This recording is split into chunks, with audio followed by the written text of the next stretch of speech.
안녕하세요. 12월 8일 목요일입니다. 오늘은 전도서 6장 1절부터 12절까지입니다. 제가 읽겠습니다. 내가 해 아래에서 한 가지 불행한 일이 있는 것을 보았나니 이는 사람의 마음을 무겁게 하는 것이라.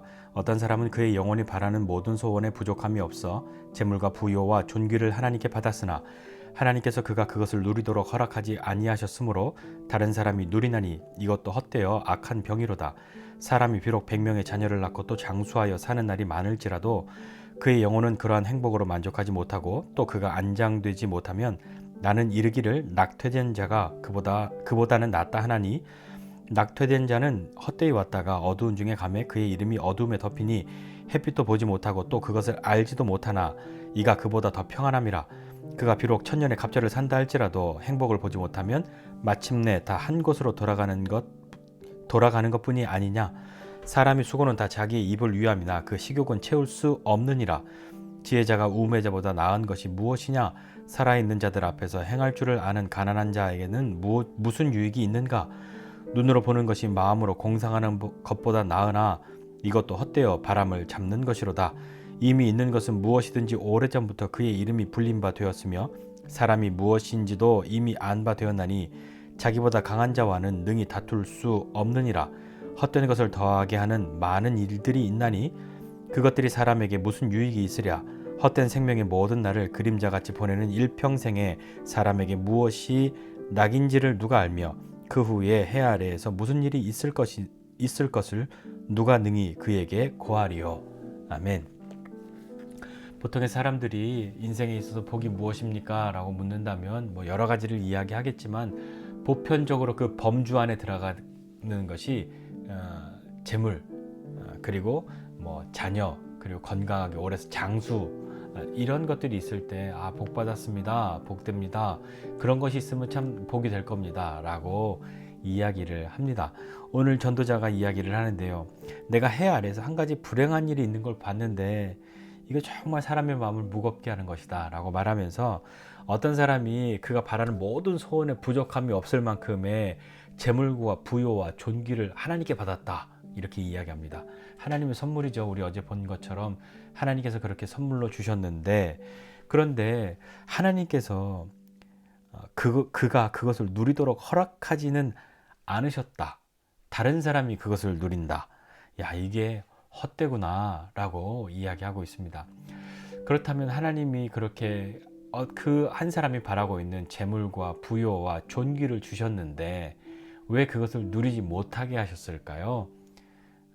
왜 줬는데 줘다 뺏은 것도 아니고 왜 누리지 못하게 했을까요?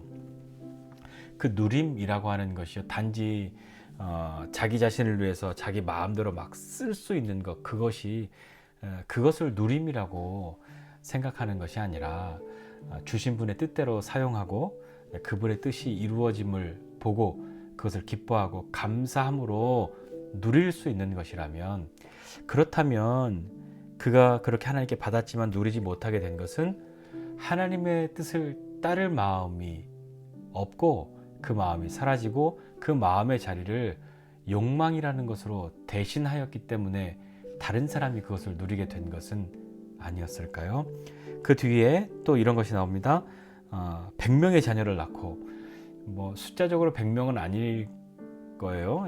엄청나게 많은 자녀, 정말 많은 자녀들을 낳고 얼마나 행복하겠습니까? 그 자녀들을 잘 양육하고 할 수 있는, 그거 정말 복이잖아요. 그런데 그가 그렇게 자녀를 낳고 장수하여서 사는 날이 많을지라도 그의 영혼은 그러한 행복으로 만족하지 못하고 하나님 주신 것으로 만족하지 못하고 그가 안장되지 못하면, 장례잖아요. 장례는 누가 치러줍니까? 보통은 자녀들이 부모의 장례를 치르잖아요. 그가 죽었고 100명이나 되는 자녀들이 있는데 그의 장례를 그 자녀들이 치루어줘야 하는 것이겠죠. 그런데 그렇지 못하다라고 이야기하는 거죠. 그렇게 된다면 차라리 낙태된 자가 그보다 더 낫다라고 이야기하는 겁니다. 왜냐하면요, 그는 비록 낙태된 사람은 헛되었다가 어두운 중에 가서 이름조차도 불리우지 못했을지라도 그가 오히려 그런 인생에서 경험하는 이런 것들을 경험하지 않았기 때문에 더 평안하다. 그러니까 차라리 그가 더 나은 것이다 라고 이야기하죠. 그러면서 천년의 갑절, 뭐 천년, 2000년을 산다고 해도 참된 행복을 모르면 그것 헛된 것 아니냐 이렇게 이야기를 하는 거죠. 재물과 자녀와 오래 사는 것, 그것을 사람들이 귀히 여기고 복이라고 그렇게 생각하는데, 아무리 귀한 것을 그렇게 가지고 있다고 한들 그것을 누릴 수 있지 못하다면, 그것을 누리지 못한다고 한다면 그게 무슨 의미가 있겠습니까? 많이 쌓아둔 사람은 뭐 즐길 시간이 없고요. 그러면 얼마나 답답하고 참 절망스럽지 않겠습니까? 내가 정말 이 잘 쓸 거야 하고 많이 모아두었는데 그 쓸 시간이 없어요. 그런데 자녀들은 뭐 100명이나 있는데 자녀들의 관심이 오로지 그 부모의 재산을 어떻게 물려받을 것인가, 그 재산에만 관심이 있고 그것에만 몰두해 있다면, 그래서 안장하는 것마저도 관심이 없고 오로지 재산에만 관심이 있다면 정말 그가 행복할까요? 그가 정말 복된 사람일까요? 그럴 바에야 차라리 태어나지 못한 낙태된 그런 자가 더 복되다고 전도자가 말한 것을, 좀 그런 것이 수긍이 되는 그런 부분이 되지 않으십니까? 부 자체는 하나님의 선물이죠. 근데 그 선물 받을 자격이 없다고 한다면, 그 자격이 안 된다고 한다면, 받았는데 그것을 누릴 자격이 없다고 한다면, 감사하며 누릴 수 없다고 한다면, 하나님의 뜻이 이루어짐을 기뻐하지 못하는 사람이라고 한다면, 청직이라고 하는 것을 잊고 그것을 주신 분의 뜻대로 쓰는 것을, 그것에 관심이 없고 자기의 욕망을 위해서 쓰고 더 많이 쌓아두고 모아두고 어떻게 해서든지 학대를 하든 불법을 행하든 그것을 모아두는 것, 자기를 위해서 그렇게 하는 것에만 골몰해 있고 그것에만 몰두한 삶을 살고 있다면, 그것은 하나님이 주신 선물이 과연 선물로 작동하게 될까요? 욕망으로 변한 그의 그 마음은, 그 부는 하나님의 선물로 받았다고 하지만 하나님이 선물로 주신 그 부가 자신의 욕망으로 그것을 덮어버린다고 한다면 그 부는 만족할 수 없고 어제 본 것처럼 불안하고 그런 것이 되고 말 것입니다. 오히려 절대 그렇다고 생각하지 않겠지만 오히려 자기에게 해가 될 정도로 그렇게 모으고 그렇게 가지려고 하게 될 것이기 때문이거든요. 그러니까 전도자가 계속해서 말을 하고 있는 거죠. 7절 이하에요. 사람의 수고는 다 자기 입을 위해서 하는 것이다. 식욕은 채울 수 없다. 욕심은 끝이 없다는 얘기죠. 그러면서 지혜자와 우매자를 얘기하면서 지혜자나 우매자나 뭐 다를 게 뭐냐 이야기합니다. 만약에 보십시오. 우매자가 재산도 많고 뭐 권력도 있고 어떤 뭐 명예도 살 수 있고 그런 것이 있어서 세상적으로 그렇게 떵떵거리고 잘 살고 있는데, 지혜자만큼이나 하나님의 뜻을 기뻐하고 하나님의 말씀대로 살려고 하고 하나님 그 지혜자에게 주신 그 은혜와 복과 같은 그런 만큼을 가지고 있다고 한다면, 어쩌면 그는 자기를 위해서 살고 뭐 세상 걱정 없고 하나님의 뜻을 따르기 위해서 고민하고 갈등하고 그런 처절한 싸움 없고 하니까 오히려 지혜자보다 더 나을 수도 있는 것 아니냐, 지혜자나 우매자나 다를 게 또 뭐냐 라고 이야기하는 거죠. 어쩌면 지혜자가 하나님의 뜻을 따르는 것을 기뻐하고 욕망이라는 것으로 자기 자신이 덮여져 버린다면 그가 우매자랑 또 다를 건 또 뭐냐 라고 말할 수 있지 않겠습니까? 이렇게 욕심과 욕망은 지혜자나 우매자나 별반 다를 게 없는 것으로 만들어 버릴 수도 있습니다. 그러면서 더 이 쓰디쓴 인생의 경험을 많이 했다고 하는 그 사람, 그런 사람이라고 할지라도 그도 역시나 더 다를 것이 없다는 거죠.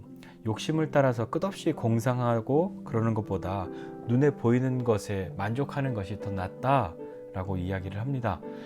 그렇지만 불의한 현실은 우리의 수고와 그 결과의 만족함을 찾는 것마저도 헛되고 공허한 마음을 주지는 않습니까? 무엇을 해도 헛되게 되는, 수고하고 애씀이 기쁨이 되지 못하는 그런 세상을 살아갈 때 마음속으로는, 생각으로는 이 뭔가가 있지만 눈에 보여지는 것은 그렇지 못할 때 오는 공허함과 아픔이 있지 않습니까? 어떤 사람이 창조주 하나님을 대항해서 싸울 수가 있고 그 하나님을 이길 수가 있겠습니까? 저도 제가 이야기하는 거죠. 이미 옛날부터 있다고 해서 뭐 확실하게 있다, 불확실하다. 그것이 확실한 것은 선이고 불확실한 것은 악이다. 그렇게 말할 수도 없고, 뭐 착한 사람 하나님 앞에 복 받고 나쁜 사람은 늘 징계받냐? 그렇지도 않지 않냐?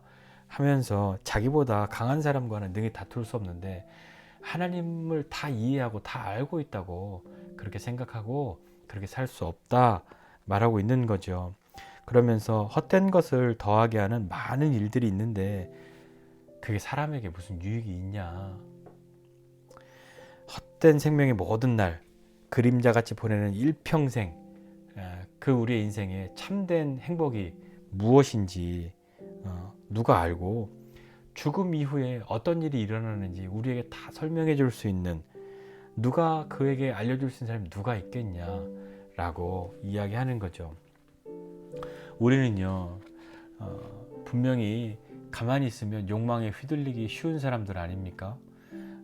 늘 마음속으로 하나님 나에게 많은 거 주시면 하나님이 실망시켜드리지 않는 삶을 살겠다고 그렇게 말하겠지만 우리는 그 누구보다도 욕망에 휘둘리기가, 욕망에 휩싸이기가 쉬운 사람들입니다. 그러니 그것을 인정하고 고백하면서 쌓아둔 재물이 우리의 미래를 보장하는 것이 아니라, 우리의 행복을 개런티해 주는 것이 아니라 주신 분을 기뻐하고 그분을 바라봄으로 하나님의 뜻이 이루어짐을 기뻐하는 그 삶을 사는 것, 그것이 우리에게, 그 뜻을 따라가는 것이 우리에게 행복이라고 하는 것을 우리가 인정하고 고백할 수 있다면 우리는 조금 다른 삶을 살아야 하지 않겠습니까? 단지 쌓아두고 나만을 위해서 사는 그 삶을 살려고 우리가 우리 인생을 사는 것은 아니지 않습니까? 남들이 그렇게 산다고 하여도 우리마저도 그것이 우리 인생의 가장 큰 가치라고 그렇게 여기고 살아서야 되겠습니까? 하나님을 바라보고 또 하나님의 뜻을 따르는 것이 우리에게 행복이라고 하는 것, 하나님의 뜻이 우리를 통해 이루어지는 것, 그것을 기뻐하는 삶을 기꺼이 살아가는 우리가 되어야 하지 않겠습니까? 우리 뭐 가끔 한 번씩 불렀던 노래인데요, 행복이라는 노래 있지 않습니까? 처음에 무슨 이런 노래가 있어 그랬는데 오늘 그 노래가 좀 생각이 나는데 가사가 이랬잖아요. 화려하지 않아도 정결하게 사는 삶, 가진 것이 적어도 감사하며 사는 삶, 내게 주신 작은 힘 나눠주며 사는 삶, 이것이 나의 삶의 행복입니다. 눈물 날 일이 많지만 기도할 수 있다는 것, 기도할 수 있는 것, 억울한 일 많으나 주를 위해 참는 것, 비록 짧은 작은 삶 주 뜻대로 사는 것, 이것이 내 삶의 행복 아닙니까? 라고 말했던 그 찬양의 고백처럼 우리도 우리 인생의 참된 행복이 무엇인지를 유한한 우리가 무한하신 하나님 앞에서의 우리를 바라보고 그 행복이 어떤 것인지 찾아가야 하지 않겠습니까? 주신 그 은혜와 복을 누릴 수 있는 사람이 되어야 하지 않겠습니까? 하나님께서 주신 그 은혜와 복을 기꺼이 누리게 되는 저와 여러분 모두가 되시기를 주님의 이름으로 축복합니다. 기도하겠습니다. 하나님 아버지, 은혜와 사랑을 감사드립니다. 하나님께서 우리에게 주시는 은혜와 복이 무엇인지 알게 하여 주시고 그 은혜와 복을 누릴 수 있는 하나님의 자녀로, 하나님의 사랑하시는 그런 귀한 존재로 우리가 우리 인생을 살게 하여 주옵소서. 다만 하나님, 우리가 우리의 욕심대로, 우리의 욕망대로 우리를 그냥 내버려 둘 것이 아니라 하나님을 따라감이, 주님의 뜻을 이룸이 우리 가운데 기쁨되고 감사함이 되게 하여 주셔서 참으로 세상적인 가치를 추구하는 것, 그것이 우리 인생의 가장 귀한 것이 아니라 하나님을 기뻐하는 것, 하나님의 뜻이 이루어짐을 기뻐하는 것, 하나님이 웃으시는 것으로 나도 웃을 수 있는 것, 그것이 우리에게 참 행복됨을 경험하게 하여 주옵소서. 하나님께서 우리에게 베푸시는 하나님의 은혜를, 하나님의 복을 기꺼이 누릴 수 있는 하나님의 사람들 다 되도록 은혜를 베풀어 주시옵소서. 감사드리고 예수님의 이름으로 기도드립니다. 아멘.